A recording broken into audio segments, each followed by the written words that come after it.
Line of business, welcoming of guests and public comments. Public comments, welcoming of guests? No? I don't wanna pile on, we'll just. You don't wanna pile on? Anybody? Bye-bye. Nobody? All right. Next item of business, let's discuss the minutes. The ones in your packet have been replaced, part of your rewritten these. Make a motion. You had some correction? We had no correction, we just kind of cleaned them up a little bit. If y'all had a chance to read those. Second. Okay, Jared made the motion as presented, I'll second it. and Mike seconded. All in favor, signify by saying aye. Aye. Anyone opposed, same sign. Very good. And just like that, let's see. Mary. Hello, Mary. Good morning. Good morning. We have a few items aside from our normal monthly reports Okay. for approval. Our first is our investment report. Our money market account ended on March 31st at 3.62%. Our daily monthly rate today with the Treasury is 3.67. So we're just trailing a little short from the monthly rate. Okay. And our next investment occurs in June. All right. And we'll see what happens then, right? Correct.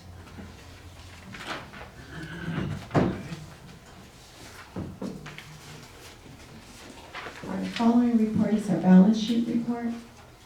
Under the account 11600, the accounts receivable, it consists of our annual drain maintenance of $604,000, along with a rough $58,000 invoice for dewatering. Okay. Which will happen when? Those are the invoices that were sent out, and we're just pending payment.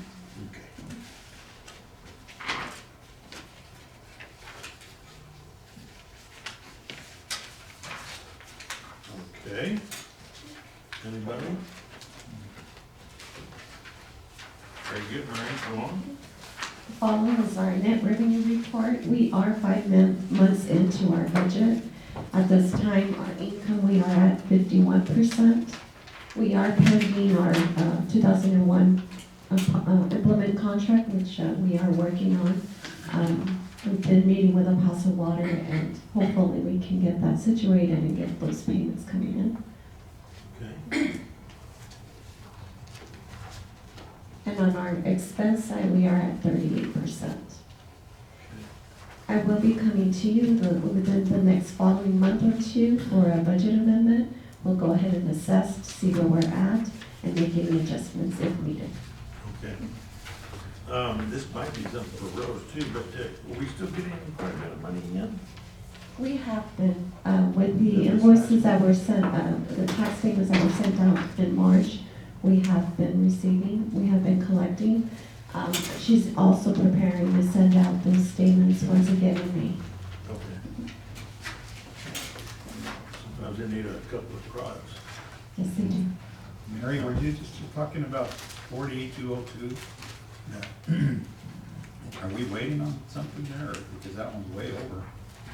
Yes, Correct. it was just an error in the budget at the time. Oh. Yes. That's where the corrections, I think she's looking at. Yes, I'm gonna go ahead and make that amendment correction once it's brought to you in the next month or two.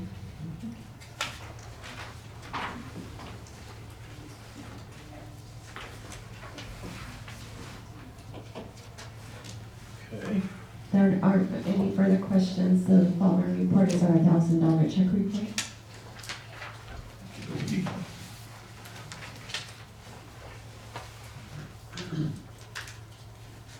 Mary, I like that number 3, that reimbursable, sounds like Trump's tariffs, I like to see that. You know, good.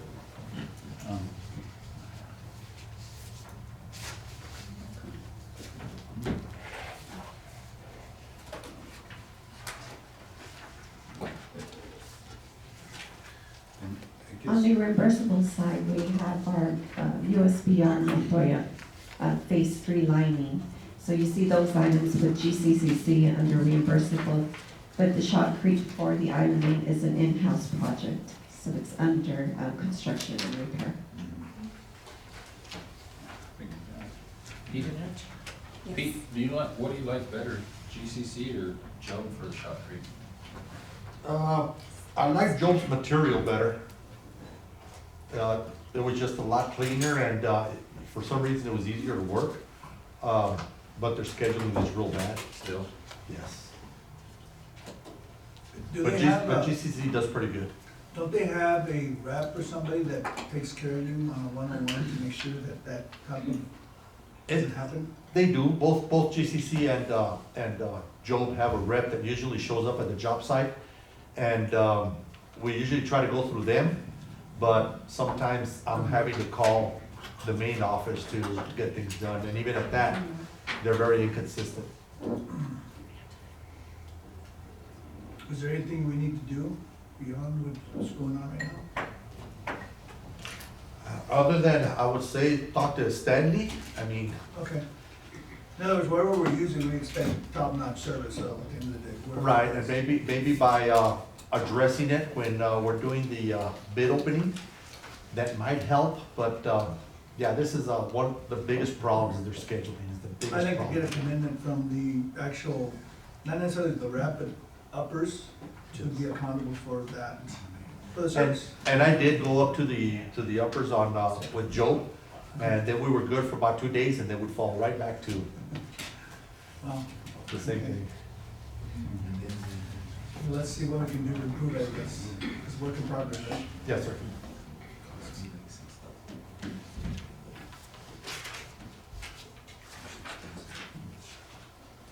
Only question I got is on number 56, fire damage reimbursement.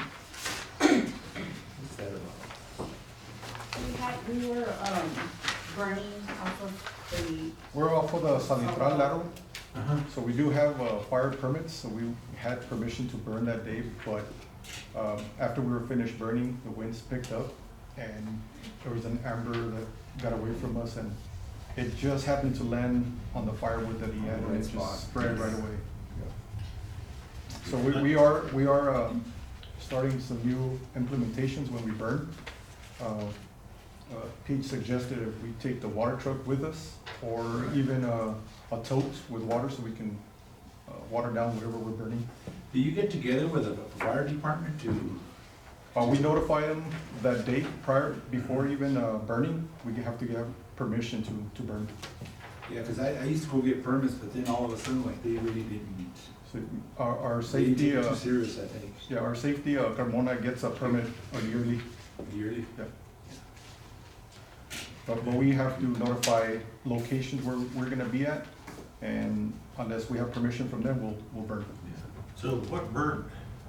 It was, some Garage, fire, a house? no, it was firewood, some Oh, just some hay, firewood and stuff? and some miscellaneous stuff that he had lying around. Okay, Mhm. okay, yeah. Yeah, you know, the reason you don't need those permits, they tried to enforce it on the fire marshal, get all farmers in here. And it's a side of your business, and it's pecan business, and you have to burn, you're allowed to burn. You don't need to call in the commission or anything. And they found that out after I spent about $10,000 on legal fees to track it all down. But we hand out those sheets to anybody. You can ask my son for them or me for them, and you have a right, but you're still liable for damage.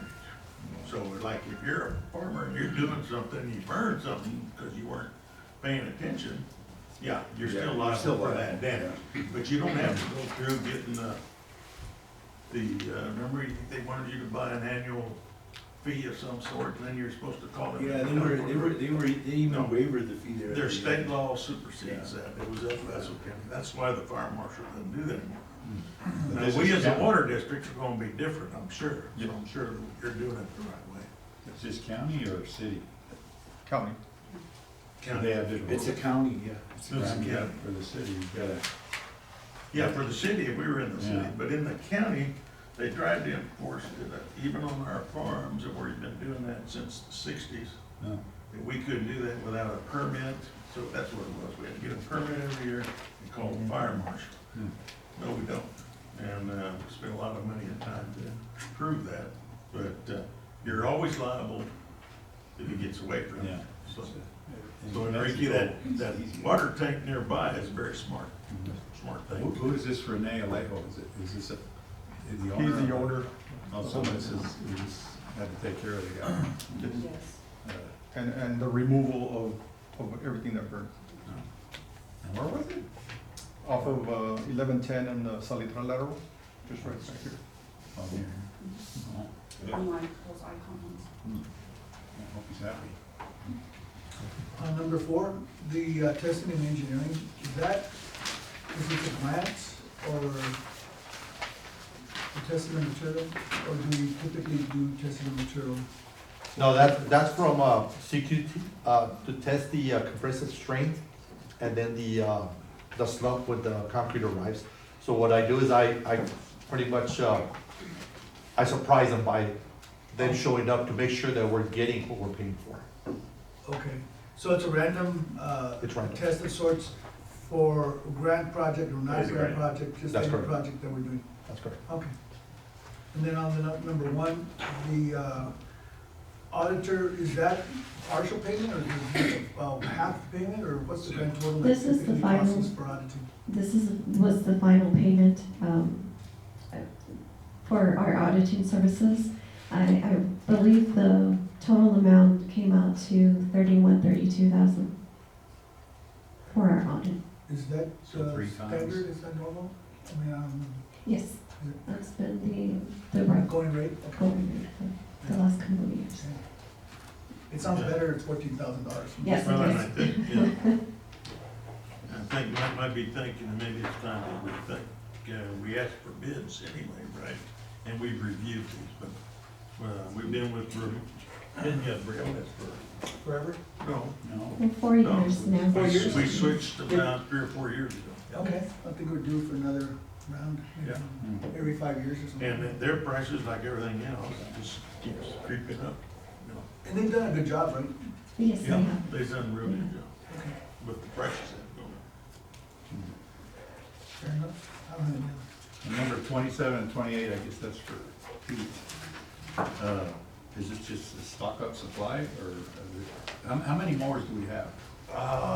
We've got 6 drain mowers, and we've got about, trying to think, about 12 for the delivery system. And so these are for all of them? Yes, this, and this for hydraulic filters, breathers. Yeah. So it's like transmission oils, it's 6 quarts, so it is various items. So those mowers are probably contributing a big portion of your maintenance problems. There's so many moving parts. They do, then they take a beating, yes.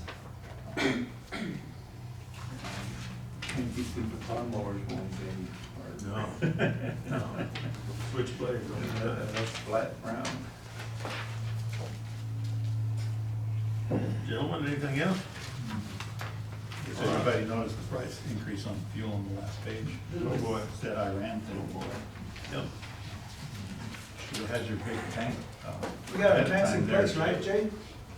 We got storage tanks, everything. No, we have them in the budget this year to take care of that. We could have saved all kinds of money. Yeah. We don't have, they're not that big. All right, Mary? Following report is a critical.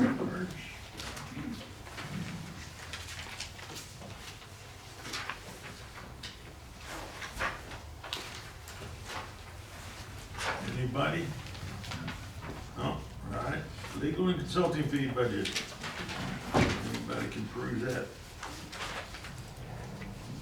Should be going down, right, quite a bit? That's It gone. has, It's going up. that's correct. And pretty soon we'll have J.R. Nellis on the line item there, right? Yes, well, next one. Somewhere down the line, yeah, Next month. yeah. What a relief. Okay. Mary, We do have our quarterly we have the report. quarterly investment report. It's on the next page, gentlemen, under the tab. And everything looked good to me. Now, you told us about the interest rates. your next investment's not until when, June? Till June 13th. Okay, so we got a while to see. Yes. All right. So we need a motion to accept the quarterly investment report. Second. Jeff made the motion, George seconded, all in favor, signify by saying aye. Aye. Anyone opposed, same sign. Okay, good, very good. Okay, Mary. The final item is 5E, Okay, is the approval of adding Lisa to our Western Star account. okay.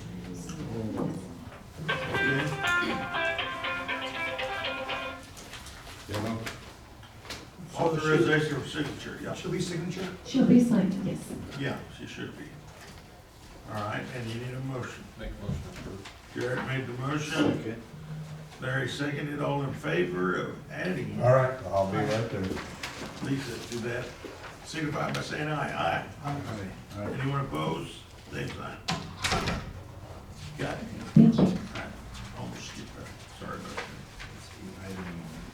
Yeah, E, under five. It's included a pay raise? What? It doesn't include a pay raise? I'm just messing. Oh. Additional duties. There were others. Yeah, hey, you Yeah, weren't here. I wasn't here. You left early. I had to leave. Before all the good stuff. Hello, Rose. Good morning. Good morning. We do have 4 tax adjustments. And I just want to point out, item number 1, Okay, that's for the tax year 2022 and 2024. So we're looking at a total of $234.59. okay. Did you all have any questions? We're just trying to find it. Yeah, I can't find it either. Oh, here, Oh, yeah, it's on the back of that. right after the big long one. History. 234.59. Yes, sir. Okay. All right, and these are all related to penalty and interest that we needed to waive, correct? Yeah, the first one is Okay. the online, it's the international online payment that we received. Oh, yeah, And then the second one, we cannot update the mailing address. okay, And then number 3 and number 4, this is a tax exempt properties, okay, and taxes have to be prorated. all right. All right. Chair will accept the motion. I'll make a motion. All right, Larry made the motion Second. that we accept those assessments, or changes in assessment, no. Tell me what I'm doing here. What we have here is Making the tax adjustments and assessment, yes, adjustments. charges, Okay. adjustments. All right, Larry made the motion, all in, I need a second. I Did I hear a second? Yeah. George second. All in favor, signify by saying aye. Anyone opposed, same sign. Okay, good. Our next report is for information. Okay, This is for Public Service Board, Lower Valley Water District, and tax suit. And I do want to point out on tax suit, there was 0, but we did not get the reports on time, but this coming out will be beginning February and March. okay, all right. Very good. I see, at the top is PSB, right? Yes, sir. And they did a little bit of work. You'll have Yeah, the first- even Lower Valley did a little bit. Okay, A little bit, yes, sir. all right, go ahead. Okay, our next report will be the comparison between 2024 and 2025 tax assessment. Basic time last year we were 94.6773, presently we're 93.5460%. We're slightly trailing, Close to but just to recall, I remind you that we had the increase on our tax rate. gap. Okay. We closed the gap a little bit. Yes, sir, we did. I was asking Mary, evidently we still got some money coming in. So, Okay, do you have any questions on Okay. the report? We're good? thank you very much, Rose. Thank you. Appreciate it. Sure. Thank you. Thank you. Thank you, Sonia. You and Rose. General managers reports, well, look at that, come on, say something. The annual, the Rio Grande Traffic Compact Commission meeting is being held in Santa Fe on Okay. April 17th, in which I believe that all our attendees, Mr. Brooks, will not be able to. Okay. However, All right, and then, third party implementing, you think we might wanna discuss that in close? Yes, sir. We'll move that to close. Okay. Okay. Lisa, what else you got? That's it. That's it, all right. Thank you. So everybody's going to the meeting except for George, who's not going to. Yes, you have a prior commitment. Okay, very good. All right, Mr. J. Ornelas, District Engineers Report. Well, Larry's gonna do the water, yeah. You wanna do that? Well,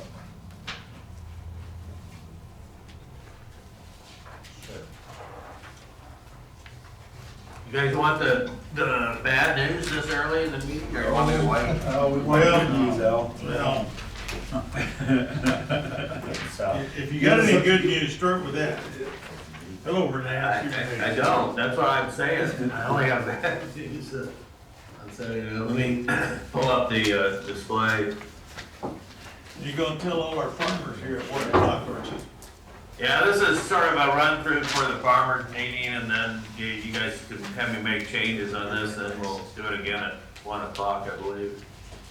The time. See if that's up on the screen, does that show, Jay? it is not.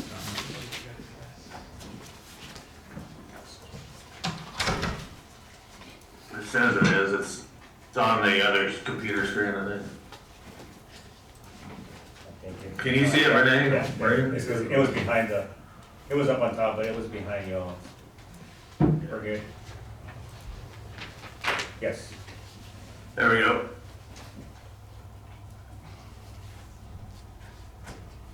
So, those are the numbers, which might as well, I don't know, I guess it's better than 0, but not much, huh? 18, 10, and 13. It's pretty bad for this time of year. We'll look at it different ways, but reservoirs at 266, 408, that's a few days old.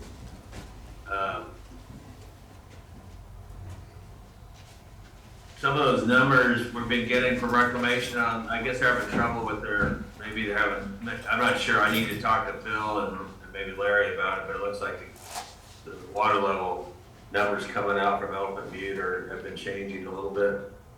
So maybe they're recalibrating that gauge. This is the satellite images right now. So the upper left is April 5th, and you guys saw this in the snow report, and the right is a year ago, so big difference from last year. And then if you just go down, the one on the lower left is just from last March when we were talking about this, so we had quite a bit more snow then than we do now. So that big heat wave that came through that sort of made the news, and 107 degrees in Phoenix and all that, that's what's happened between March 9th and April 5th. So that was unexpected. That was an unprecedented 25 degrees above normal heat wave. Never had seen that since this time of year, this early.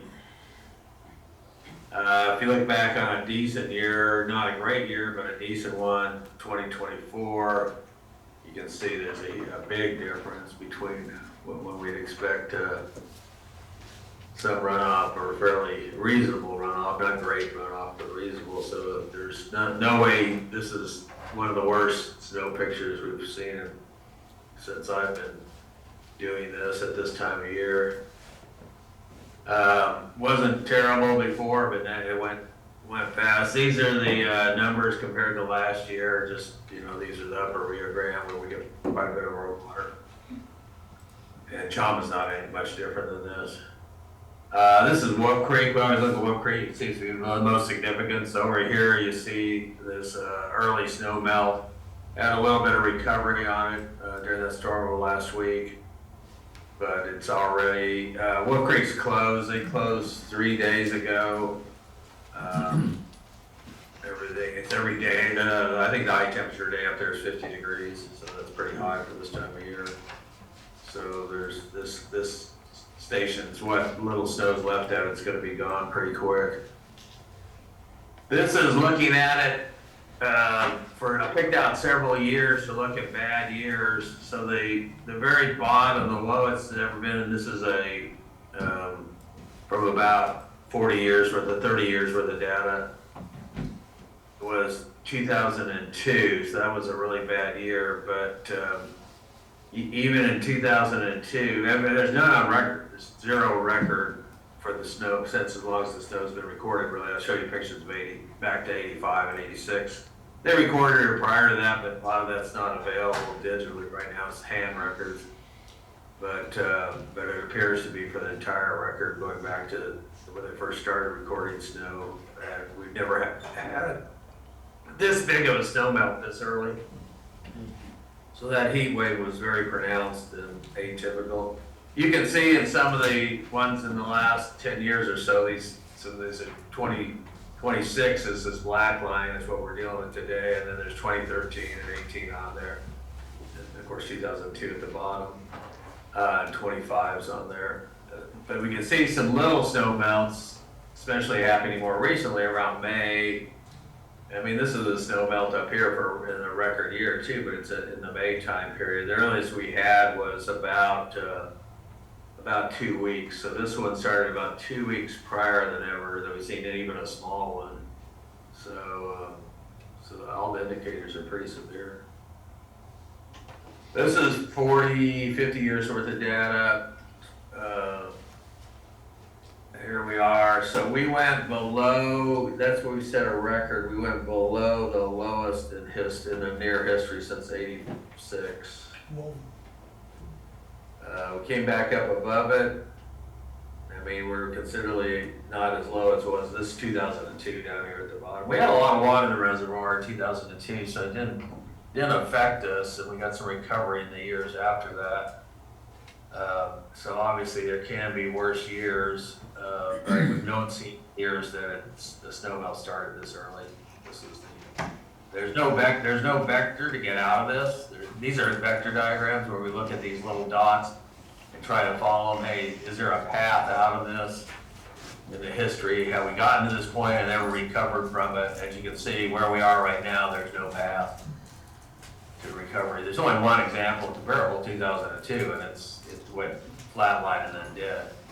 It melted, but we've already hit the melting, so this thing's going to go down, and it'll probably be completely melted in the next 2 weeks. 6-10 precipitation. So here's the only bit of good news, in which I don't know if you can give much reliance on 6-10 precipitation outlook, but it's got us at least as above normal for at least precipitation. Some of that will be snow at the higher elevations, but it'll probably melt the next day. So on doing it, but it's not super impressive. It's where the watershed's not in the above. It's just slightly above, leaning above. Monthly, we fall back to neutral or below, so that's not good. Temperature, we're above, everybody's above except for up there northern states and Canada. So we're not terrible, we're not in the heat wave. I guess there's gonna be another heat wave above, over on the East Coast. It's gonna set in, they're way above on that, moving through. Monthly, we move back into where we've got another heat wave coming in is what they're predicting. High pressure center over Utah. That's not gonna help much. Drought conditions have worsened. Last month when I presented them to you, we were neutral in the Colorado watershed and not terrible in the Chama. We moved to extreme in the Chama and, modest in the Colorado watershed. So those conditions are, this is a daily picture of them, but they're worsening pretty fast. And that's, again, all from that heat wave. It all happened from the heat wave. Let's look at the river. So coming out of Colorado where, the snow melts, there there is some water, but not much, 100 CFS. Colorado's using most of it, which is understandable. Same thing in New Mexico, we're getting stuff out of Chama, 680 down there, it picks up, but by the time it gets down to the Narrows, the middle Rio Grande has taken most of the water out of the system. So right now, the 100 is just paying for evaporation. I'll look at that in a few minutes. We look at storage, but the 100 that's coming in is being consumed by evaporation. This is back in February when we were looking at projecting this out. You know, we had pretty good inflow. That was before Colorado Middle Rio Grande irrigation started. They're underway. They're irrigating, I imagine, quite a bit right now, as much as they can. We can't, obviously. And so we were seeing good inflow until before they started taking the water. We would have expected the same rate, but they have that ability to take the water as long as they're not over 200,000 acre feet on their debits. They can build up debits. So the average just happened in the last 10 days. We were deadline for almost a month or 3 weeks, and now we got a little pickup from some rainfall, some events that happened a few days ago. Probably in the Albuquerque area. I don't know, Maria, have you guys had a little bit of rain up there? Oops, you're muted, sorry. Yeah, we've had especially a little higher up, actually quite a bit of rain relative to how it's been, and expected a little bit more later in the week, so. Got that. So these are the pictures we looked at where we are now at this date in time with other years. Last year we were about 28. That's the issue. This number I pulled off this morning off the computer, and Ian had in Macon, the guy that writes the snow report, had pulled up significantly higher numbers of reclamation. So we're trying to figure that out. It's not significantly. It's about 18,000. But then his had combined storage, so that's probably just Caballo, not Butte. But if we look at that, I don't see them moving any water into Caballo right now, so I guess our numbers are matching up since I think there is about 18,000 in Caballo. This one shows that this is just the water in Alpha Butte here, so we're 28 below last year. There's been worse years. 21 was obviously worse. We were down, and we had a good year. 21. The problem with 21, we got the snow, we got rainfall, and then we were in a place that on the snow diagrams at the time that we had a path out of it. We're not in that place today, so there's no indication that we're going to get the recovery that we got in 21 this year. All the indications are we're not going to get the recovery now. Average since 2003 when we had our first, after 2002, that was a terrible year for snowpack, and when we started, Bill and I used really the years from 2003 onward to do our analysis, and we're considerably below average right now. So average is 377. But we're not that much different than last year. It's gonna be tighter. So trying to look at it in a positive light here, we're 16. We're not dead last in storage. There was 15 years that were worse than us. Does that make you guys all feel better? Is that your good news, Alan? We're not going to be saying he's a jolly good fellow, are we? We got some reaction. Those were some rough years, weren't they? Yeah. Those are rough. There's 13. Okay, this is the old chart. We hit that 300 that we had before. We hit the 700 for that time period, back when it was before the irrigations went on. I just updated this one. We had about 480 here. It dropped down to about 340. And then the place that it just really fell off the cliff. So the previous forecasts were pretty good, right up till irrigation started in Upper Valley. I was overly optimistic on that. I had about 200 down here or something to get us up to about 270 or 280. And we just hit the wall. Between the heat wave and the irrigations going on up above, it's just knocked everything out of the system. So that puts us, with usable actually, significantly, I was hoping for a minimum of 270. It puts us about 24 below that at 246 right now, if we can maintain this equal to the evaporation numbers. 25 CFS is almost just noise. I don't even know if it's really there. It shows it there a little bit in the grass, but I'm not sure it is. So we'll assume that we get a little bit of water above evaporation. We can hold our own until we can get to release it. I know that once the season gets going and it gets really hot, like in July, we're gonna be burning a lot of water through evaporation. We're holding some water back for evaporation, but we'll get a little bank storage as we lower the reservoir, so that'll be good to pay for the evaporation on setting it up. That's everything I've got. We're not making an allocation right now. We're still working on it. Enrique and I and staff met yesterday. We're trying to come up with, I'm a little bit hesitant to implement anything too new. We've talked about new things we can do. Pete was talking about when we pump from the drain. There's a whole lot of water in the Fabens waste channel or waste drain. It'll be more, some of it last year was from wasteways and return flows. We're not gonna see those this year because everything's tighter, so Enrique will be running it. I think we're mandated on going to rotational. We've already talked about that. We typically do that when we're down this low. That means that we're gonna take water out of systems at certain places. We may have to, last year we took water out at certain times in Upper Valley. We have our single, very large losses in Upper Valley, especially when we're the only ones on. But if we can't get the orders all together, then we'll look at shutting down different sections and then bring them back when we got the orders to make that happen. We don't like to do that because it's disruptive, but we just don't have the water to keep everything primed. This year we'll hit it hard first. Everything will get primed up at first because we have the water and it's just the way it works. So everybody will expect water out very quickly. We need everybody to be ready to take their water. We expect to have this water down there in June 3rd or so, depending on how the river performs. We expect it to perform worse than last year. So the biggest thing that we need assistance from the farmers and the water users is that if you don't take your water at some of these times when it's scheduled, you'll have to wait till it comes back around. And you may miss it. We may not have that water for you again. It doesn't work like a banking account or a pressurized system. We can't. If we've got it there for you, you gotta take it or you can lose it. I think we discussed this before, and I'll let you guys know better how to operate your farms and where your water, so I'll let you guys discuss it. But I think at the farmers meeting today, that needs to be the single largest emphasis from my point of view, is that when we get the water here, and we will get the water here. I mean, we'll get as much as you guys need for the first irrigation.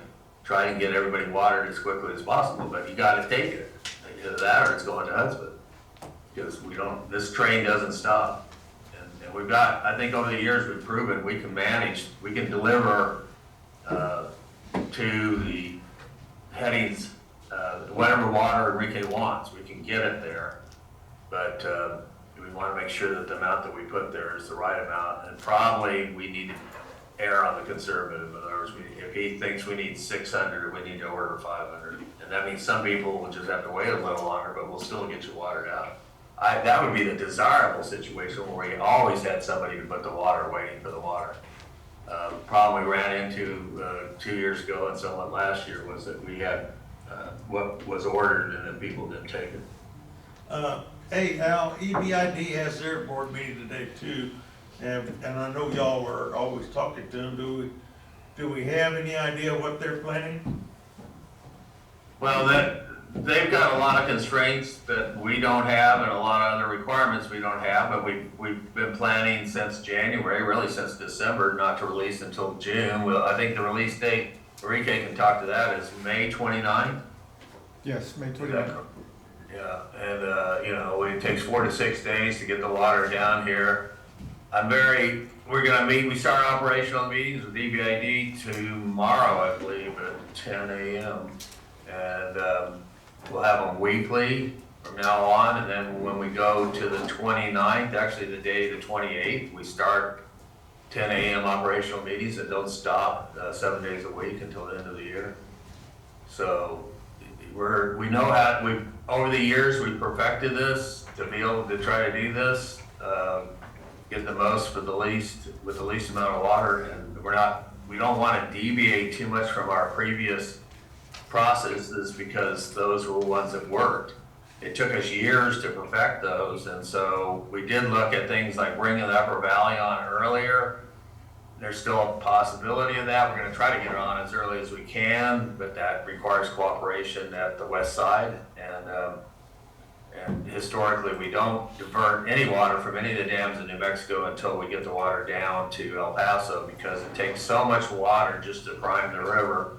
And as the river infiltrates water from groundwater pumping, we have to fill up the sand that's in between the groundwater level and the river, and that takes a lot of water too, and it takes a few days for that to happen. Takes really a few weeks for that to happen, but it takes a huge amount of water. We lose to infiltration in the first couple of days. So we try to get all that under control, and then we back up the water, by diverting it at Leesburg and at Mesilla. Array runs independent of the rest of the project because Array is so close to Caballo Dam, it's effectively like there's a pipeline from Caballo Dam to Array. So they can run that one and it doesn't affect us. In other words, if Array needs to go down 100 CFS, we can cut back Caballo by 100, and within 2 hours they can change Array. If Array needs to go up 100, they can add 100 at Caballo, and within 2 hours we can take that water at Array. So the whole Rincon Valley operates as a different system than the rest of us.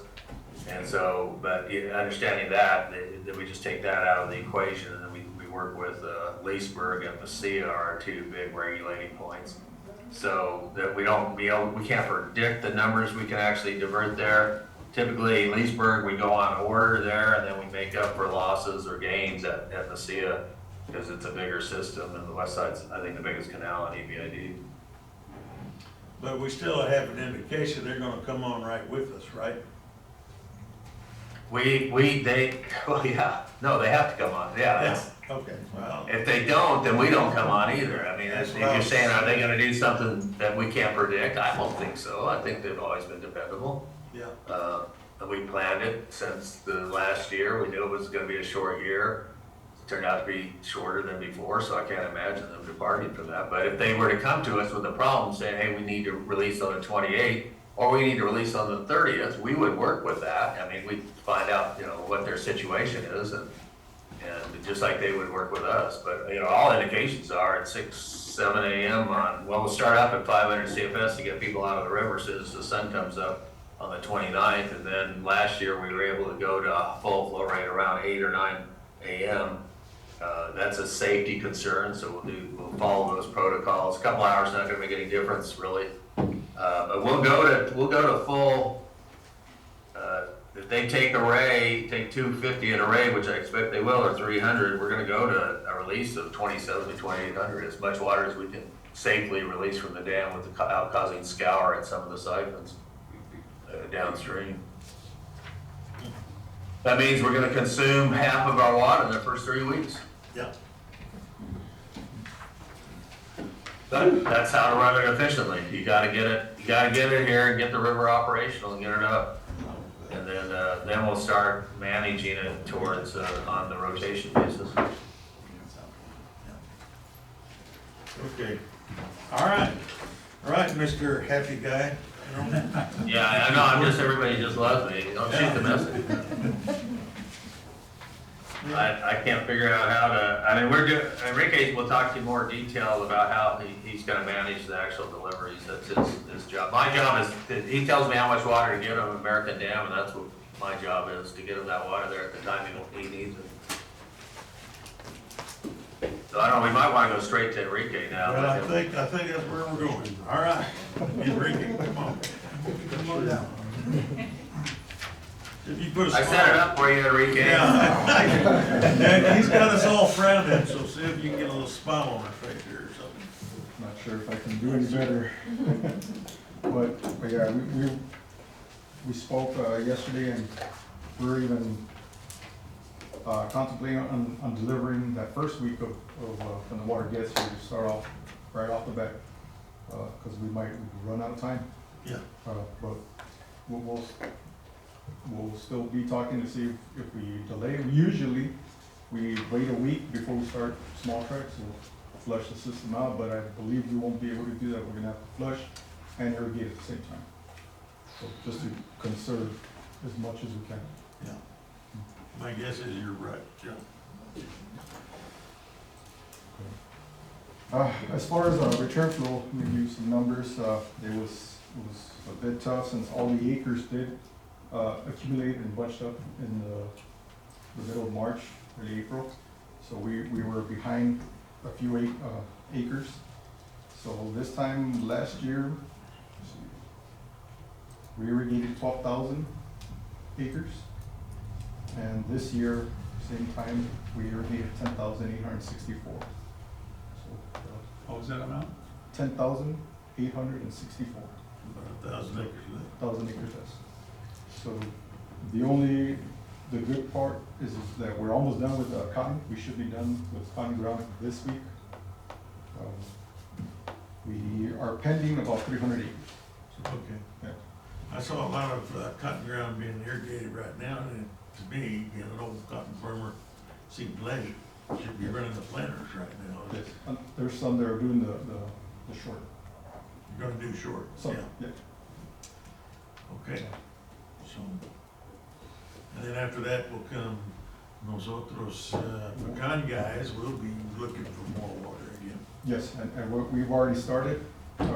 We are in the Sanelli area, so we're gonna start hitting some of those acres, and as we finish off the cotton, we'll continue where we're at Okay. and go with our usual, our order driven, and deliver that water. And Ricky, do any of these cotton guys know that they ought to have wells? Do they Yes. know that? Yes, and someone got with me and actually moved their acres to where they have wells. So, Okay. yeah, and we didn't get to all the acres. Yeah. Some of them were supplied by their own wells. Yeah, because my fear is I see some, I keep thinking, I don't know, they appear to be on farms with no wells. I'm thinking, I don't know how they think they're gonna make that. But, We did advise them that, they're gonna do what they're gonna do, but, yeah, yeah, we need to warn them. We'll warn them today too. Yeah. Okay, that's all I got. is that it? That's it. On these small tracks, are we doing anything to, and I say it through personal experience, I got a piece where they irrigate the small track, you know, the houses and all this and that. But them ditches are all messed up. So are we doing, should we be doing something to address that problem of the inefficiency that they got, like you Yes. do with us? So we do send out a letter to all the alcaldes, and we prepare them. And we also have our small track coordinator who'll be heading out in various locations, just taking a look at their ditches and advise them they need to be ready. And are we enforcing it? Because I see there where I irrigate, and it's been a big problem. Nobody does nothing about it. The ditches are full of weeds, it's so inefficient. They've even broken my ditch because they're trying to force the water through. Yes, and our seniors as well, they need to be taking a look at their ditches before we release water. Right. And just give them a heads up, we won't be getting water, and we do cancel You do small cancel, tracks yeah. if they have a dirty ditch. Yeah, because I see it all over the place, and I think it's so inefficient.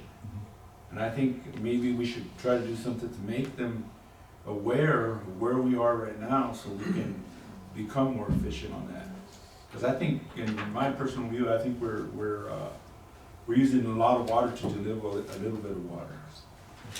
Because of the ditches, I mean, I see them, they're full of weeds, it's just a disaster. We'll tighten up a little bit more with that, Uh-huh. and we'll get with our small track coordinator, and we'll start enforcing that even more. Because I think it's very important to make them aware of the amount of water. That they're consuming without Right, yeah. dirty ditches. Yeah. And I know Enrique and Kathy, especially Kathy, is always taking that into account, and our section has done a very good job. So they get shut down. They get shut Yeah. down? When they get shut down, we don't put water, because all we're gonna do is flood. Well, Yeah, they're gonna flood people out. Break ditches. But, yeah, and the problem there is, they're all privately owned, so we cannot instruct them, tell them what to do, so.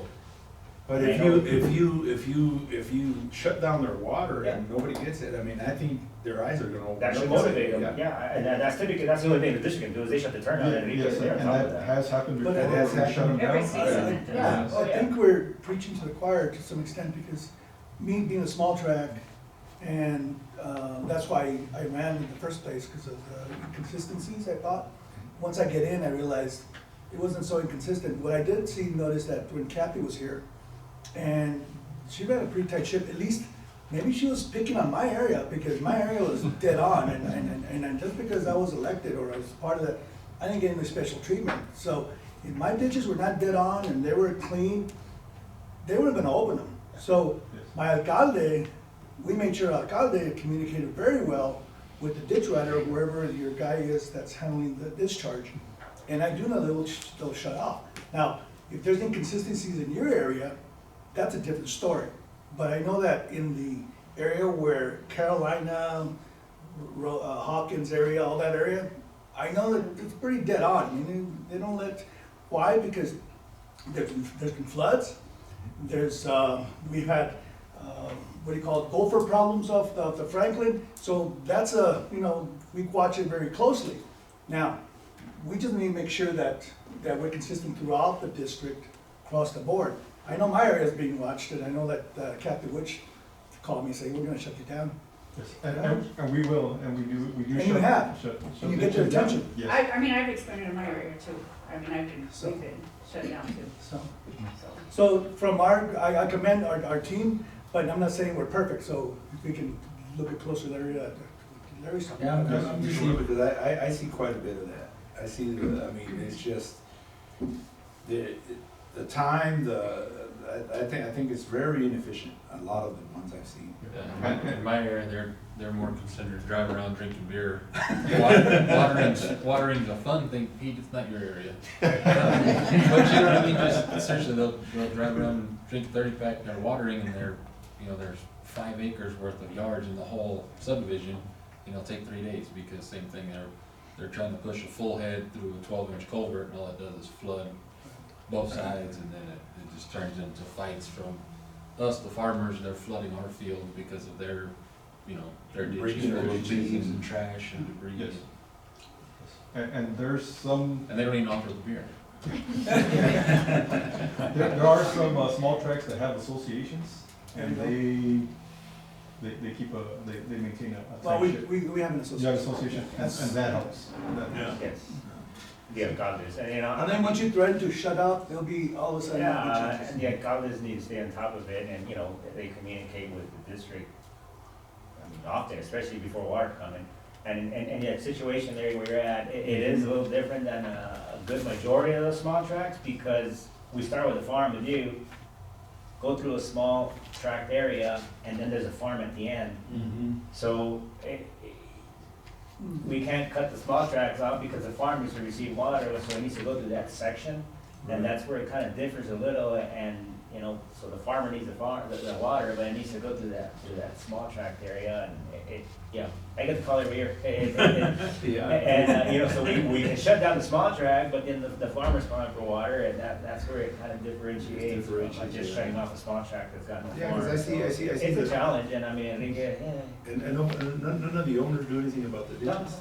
No. Nothing, not a damn And thing. when the farmers Yeah, the irrigate, monitor, didn't Josh walk up Yeah. and drive some of those too and look at it? So No, we'll shut, it's Hyman.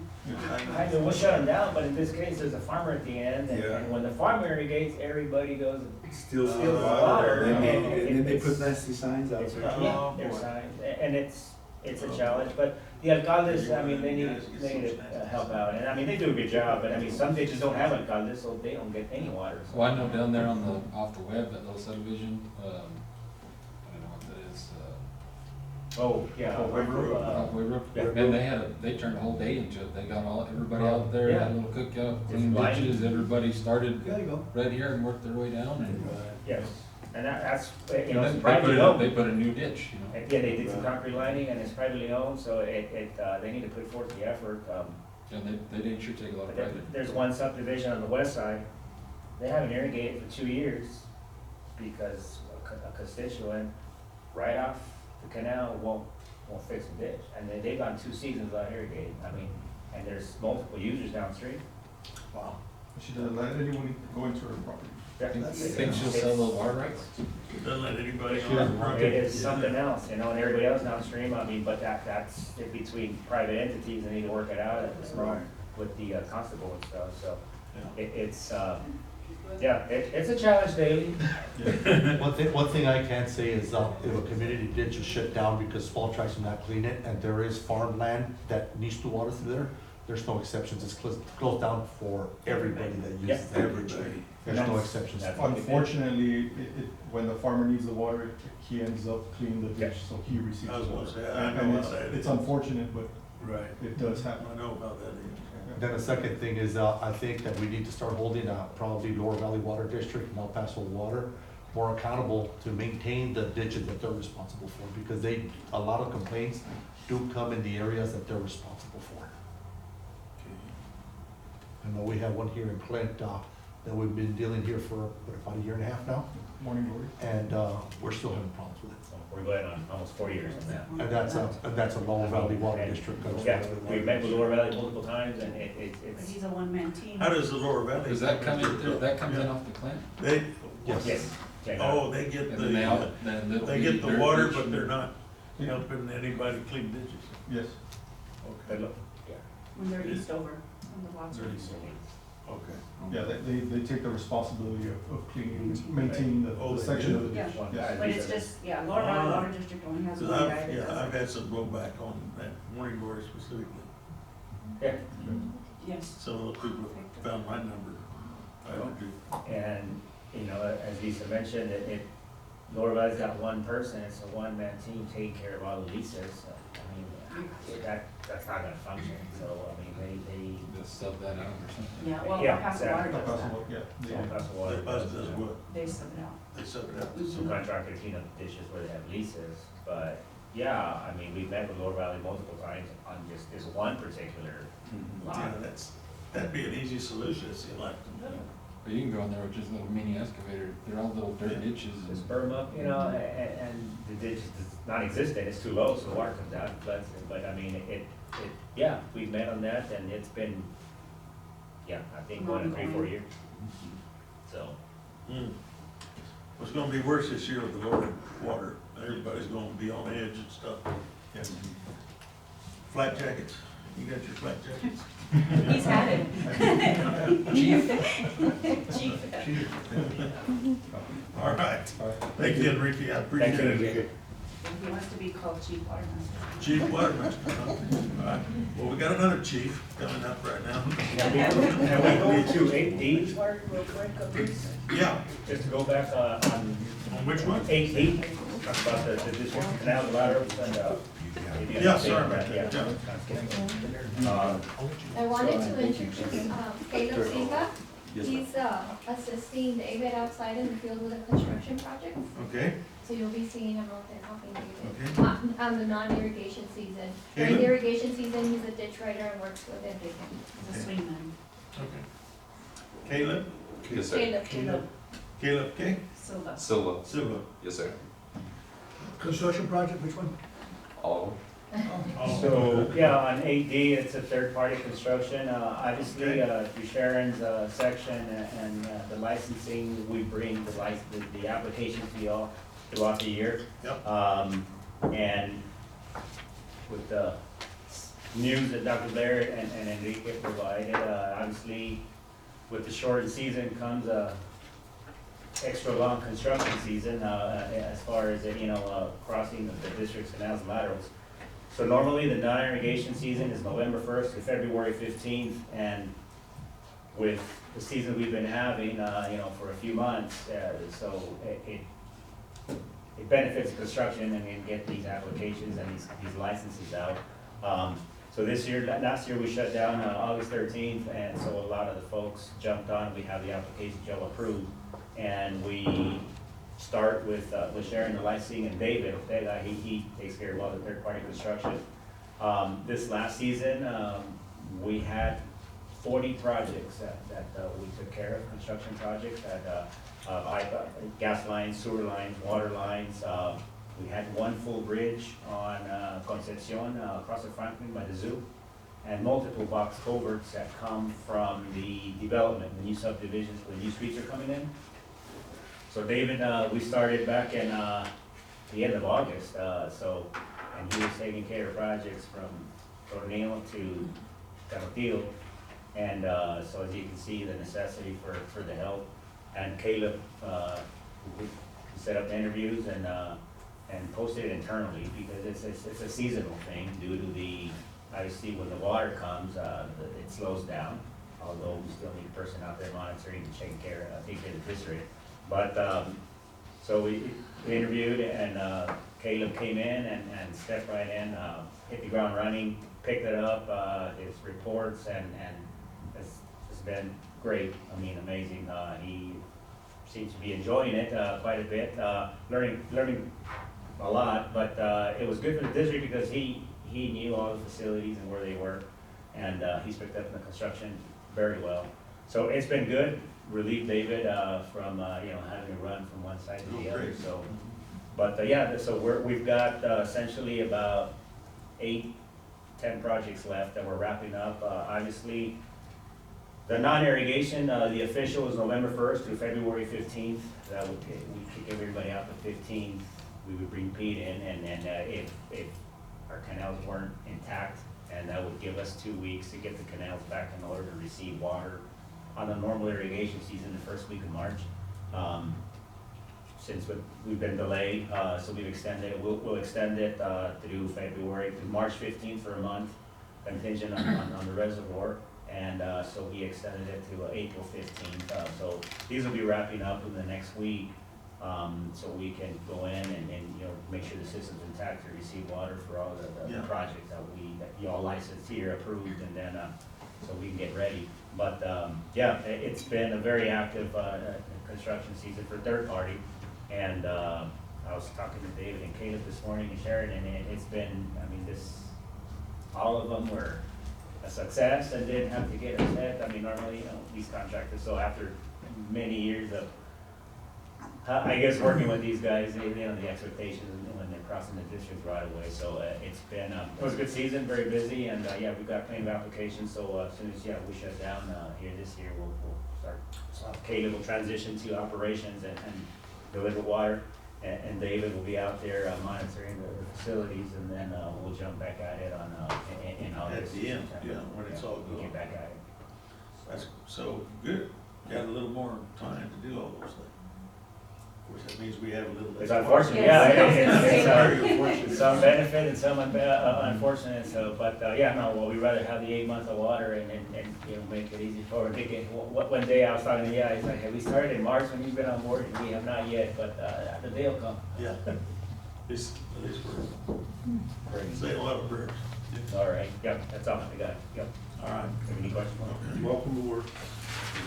Welcome aboard. Good morning. All right, Pete. Okay, let me start off with just kind of giving you some information on some of our wells. We did start 5 of our wells this past Monday for maintenance purposes. We'll be running these 5 wells for approximately about a week. And on next Monday, I'll turn these 5 off and turn another set of 5 on. Keep in mind that I'm only turning on wells where there's water in the system. I will not turn on a well that's dry.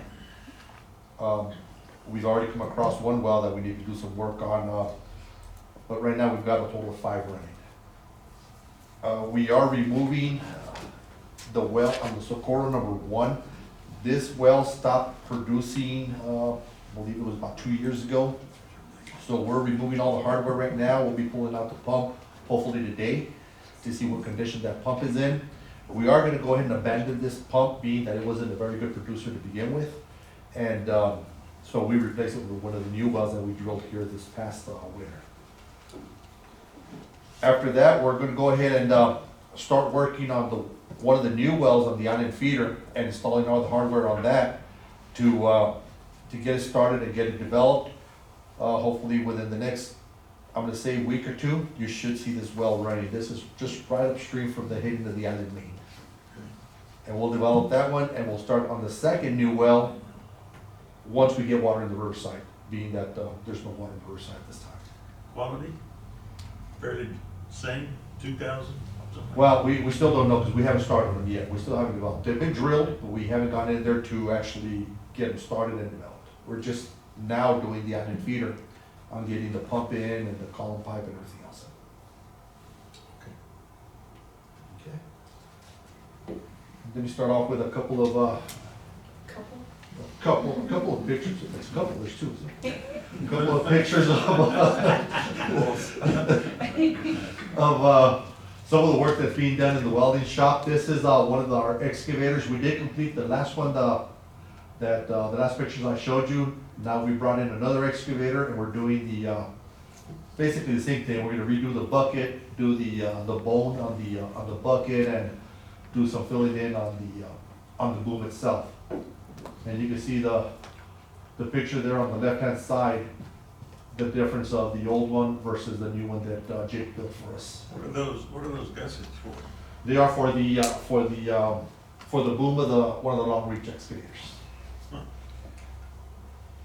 So there's the bone. So the bone has been, we went in there and we cut the old piece out, installed new bushings, and then I don't know if you guys remember the last video that I showed you where the welders actually, that device that we bought that boards it out, and same thing was done to these. And so we got this one and we got two more to do. Yeah. This is a lot of work that we used to have to take it out to Widener or the SNS to get it done, and it's pricey. It's pricey, so we're doing everything in-house now. So when we run out of water, can we bring you some of our equipment?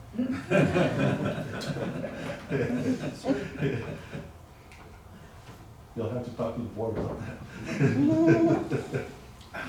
Okay, so some of the drains within the city of El Paso. I'll go through these pretty quick. I was told to keep it short, so. Before and after. Before, after. I mean, I think it's self-explanatory. By the Willows?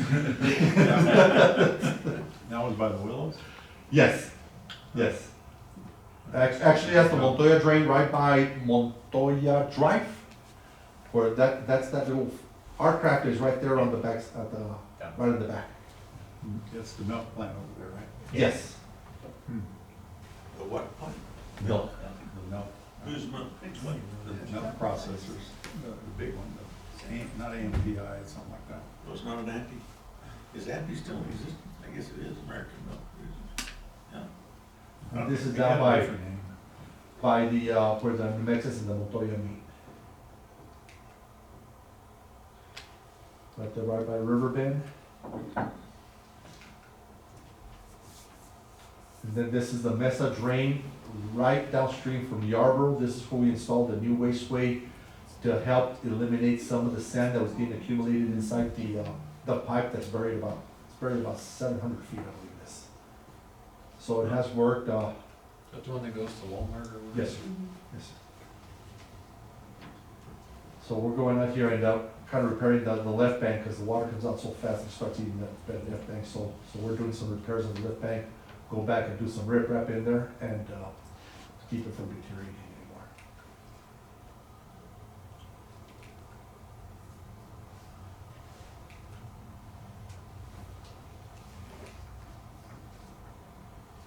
This is the drain down here, not in Spur. This is out of city limits, which is, we got the majority of our excavators now.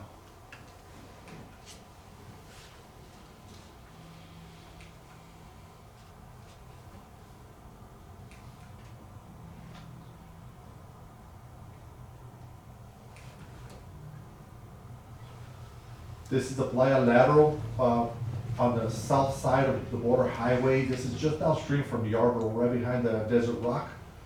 What happens here is with the winds, this thing will get covered up with sand. So just about every year we gotta go in there and get all the sand out. Huh. So we found it easier just to make piles and then we'll go back in there with an excavator and throw everything in dump trucks and haul it off. Wow.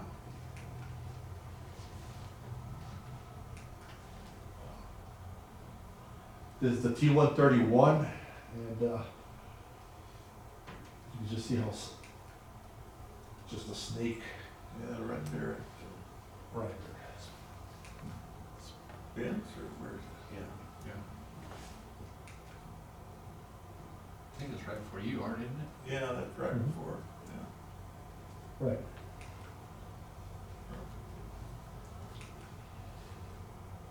Yeah.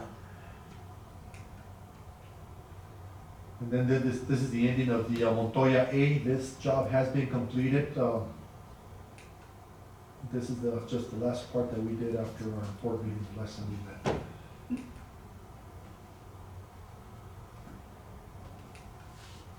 So we got in there, raised the banks to where it's above the concrete. I still gotta go back and install a dust abatement gate for a gentleman that paid for it, just right below Camino Real.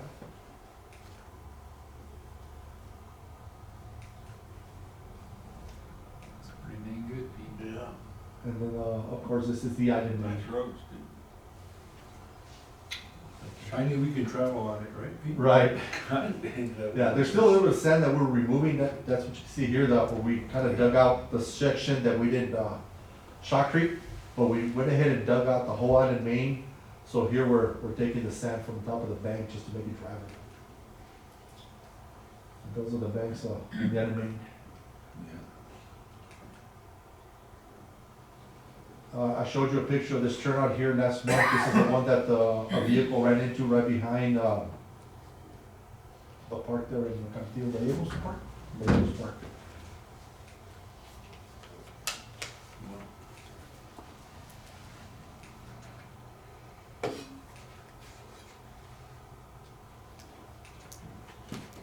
And we are hitting the turnouts pretty heavy right now, so if there's any turnout that you are aware of, by all means let me know so we can get to it. A couple of other dust abatement gates. Right now I've got a pretty big demand on dust abatement gates. I've got about maybe another 4 jobs that we've got to do for dust abatement gates. This is a 341. This is a check gate that started deteriorating. We tried to go in there and we looked at it to see if we could repair it. It was beyond repair. So we just tore it out and built a brand new check gate. This is right below the heading of the 243. I mean, I'm sorry, the telling of 243.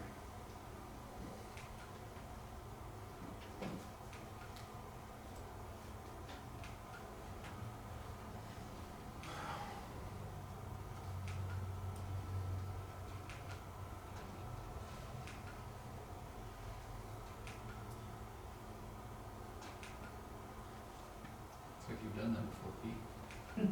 Once or twice before. So this one has been completed. This is the quemada where we replaced the pipe underneath Thompson Road for the city of San Luciano. Half and half. They told me the pipe was still good. What do you guys think? Fix it up.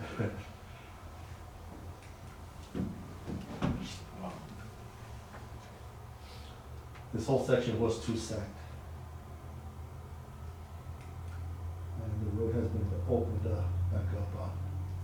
I don't think Sanetti has asphalted the road yet.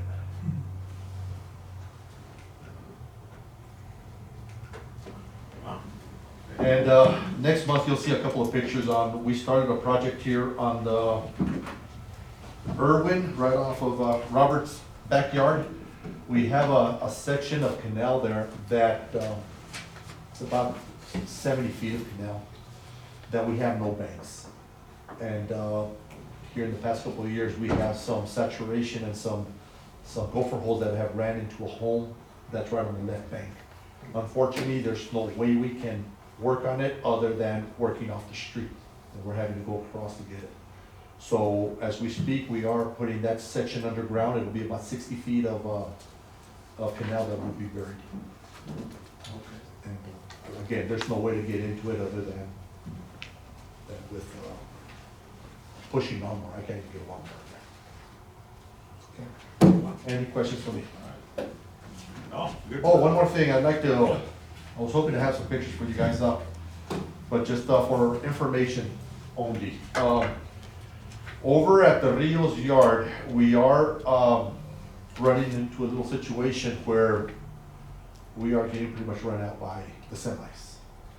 So there is some afternoons, this is not an everyday thing, it'll happen about maybe twice a week, where, in the afternoon, where we're going into the Rio's yard, the traffic is backed up all the way past Americas. So it takes the guys over an hour to get from Americas to our yard.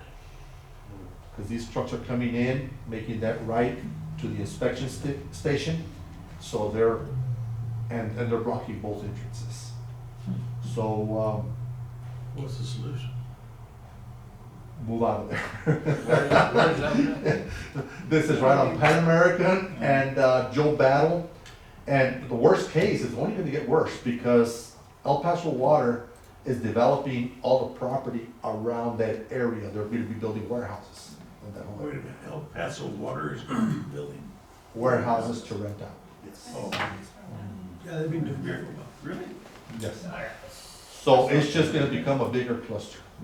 So, like I said, just wanted to plant this little seed in you guys' brain that we need to start looking at maybe doing some work on the old Socorro ponds to get, those offices, refurbished to where we can maybe sell that property or even if you guys wanna keep it, but we can move out to the Socorro ponds into that area there.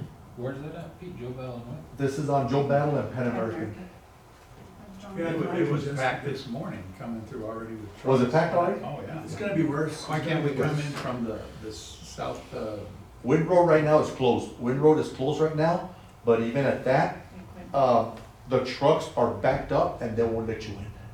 And they're taking both lanes. further over by Socorro Road, there's no access there? Yeah, that's Wind Road. You'll have to come into Oh, that's Socorro the Road name and of get Wind Road, but you gotta get to that same area, that intersection of Pan American and Wind Road. But isn't Wynn also very narrow?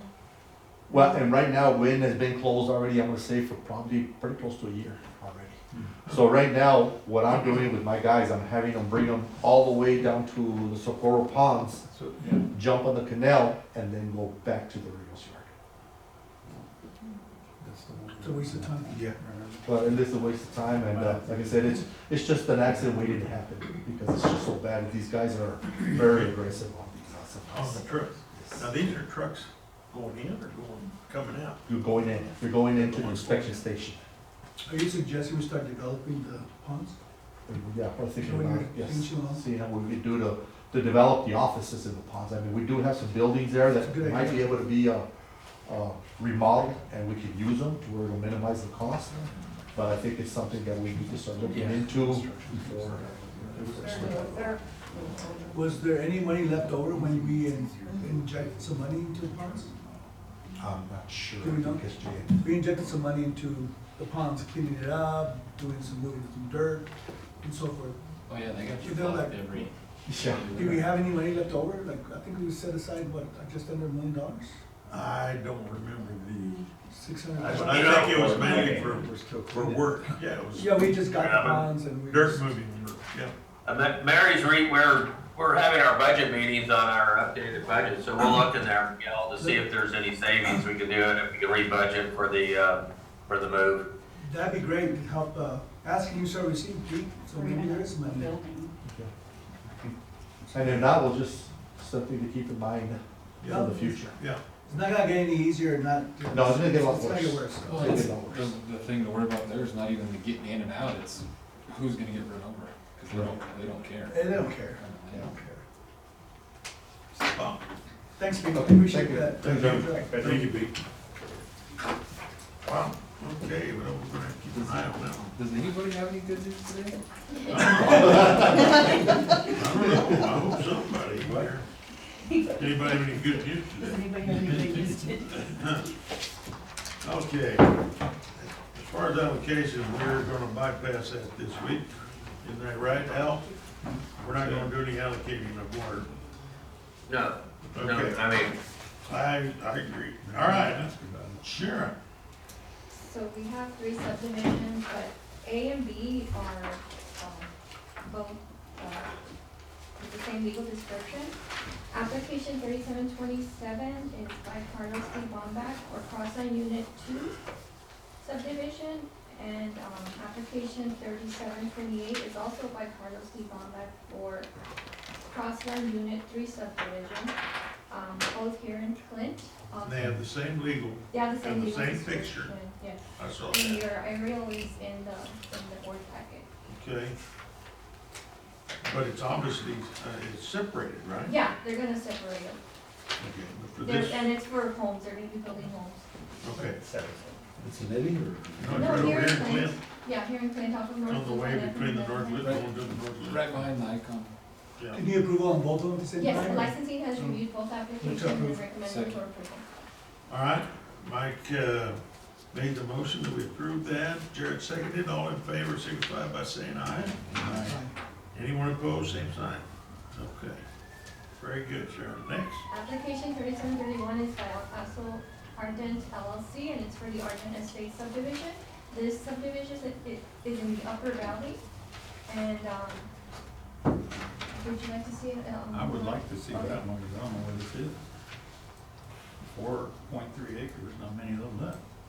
It's at 5440 West Side Drive, and we have it Oh, up there. We have it up there on the, Yeah, Yeah, here's the traffic circle, Tennis West.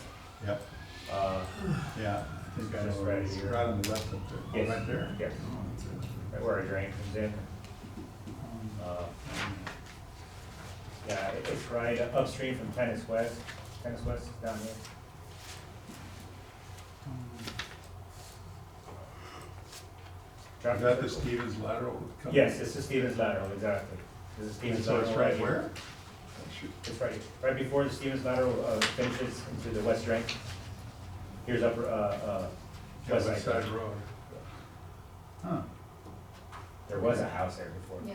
They demolished the house. Yeah, but that's a fence there. So that's 4.5 acres? Yes, Huh? yeah, they're That gonna, was- they're gonna big lots. Okay, That big was- old lot, yeah. That was John John's house, that big white. Yes, it was white. We saw it in Yeah. the. Oh, okay. And they're gonna develop that into. They're gonna make 6 lots out of it. Yeah, I know that. Wow. Is it gonna maintain its irrigation? Yeah, that's what I was Yes. gonna ask. Well, he's got the irrigation easements to each lot coming off the Stevens lateral in the back, so everybody will be able to irrigate. So they're under 1 acre lot, so I'm sure he's gonna provide irrigation for them. so. Move to approve if that's. Yes, licensing has reviewed this application and recommends it for approval. All right, Mike made the motion, Second. Larry second, all in favor, signify by saying aye. Anyone opposed, same sign. Okey dokey, moving right along, let's keep going. Application 3726 by El Paso Electric for a 50-year license for an existing, to upgrade an existing transmission line and pole crossing Mesa Lateral at North Loop. And it's to service this address here on North Loop. Licensing has reviewed this application and recommends it for approval. Make a motion approved. Okay, Jared made the motion, Mike second, all in favor, signify by saying aye. Aye. Anyone opposed, same sign. Okay, The next application is 3440 by Zentron General Contractors. It's for a temporary construction license for private ingress and egress to construct a concrete lined community ditch at 4256 Boy Scout Lane. They're gonna be using the right bank of the Montoya Drain. And the licensing has reviewed this application and recommends it for approval. We have the location on the screen. I think they're already working on that, aren't they? Yes, They're already on there. David found them out there. So they're concrete lining the community ditch. The community ditch runs parallel to the bank of the drain back here, runs in the back. And, yes, they were concrete lining this ditch right here, and they were using the bank. All the concrete trucks came in through the front, so they weren't bringing in concrete trucks or anything. The contractor was just stationed up here. So, yeah, they're concrete lining this ditch, and now the neighbor asked if they could do theirs, so there'd be concrete lining, and, so. Those are private individuals that are putting that in? Yes, it's a private ditch, it's their ditch. Yeah. Yeah, so they asked if they could just go into there for their vehicles, not, Who's this contractor? Zenitron, they're out of Chaparral. They're authorized to work. so that's all. Move to approve. Second. Mike made the motion, George second, all in favor, signify by saying aye. Anyone opposed, same sign. Okay, letters of no objection, arrival, construction, letters of approval and amendments for existing licenses. So we have 5 applications by AT&T at several locations to install aerial fiber optic cable and subsurface. AT&T has been very cooperative, Okay. submitting their applications and fees, and Have so they- we got them to cooperate. That's nice. Do they, is this an improvement? Are they replacing lines and putting in new They're ones? new or- installs. They're new installs, they're Yeah. fiber. Okay, so that means new money to us, correct? Yes and no, but, Yes. Yeah. so, yes. All right. Motion approved. All right, motion to approve. Jared made the motion. Second. Larry seconded. All in favor, signify by saying aye. Right. Anyone opposed, same sign. Okay, went through that. Let's see here. 19, grant agreement involving District Real Estate. You wanna discuss that there, or do you wanna go into close on that? I'd probably go into close on that one too, since it's real Let's go into property. close on that one too. Okay, that means time for a little break. Yes. Everybody gets about a 10-minute break. Jackie, 10-minute break. 10-minute